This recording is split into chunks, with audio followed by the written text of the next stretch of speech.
সবজিগুলো হালকা ভেজে নিয়ে গরুর মাংসের ভিতরে দেব। লাহাম ছালো না, এখানে মাংস সিদ্ধ হচ্ছে, সবজিগুলো হালকা ভেজে নিব।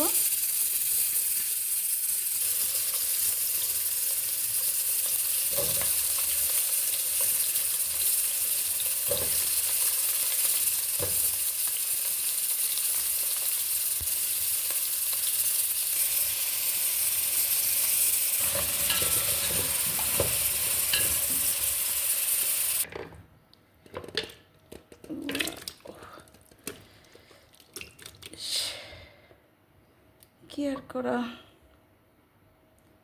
খুব গরম।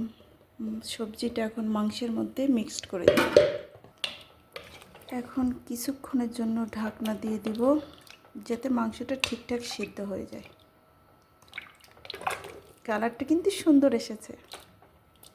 ছালো না, লাহাম ছালো না, গরুর মাংসের সবজি দিয়ে তরকারি।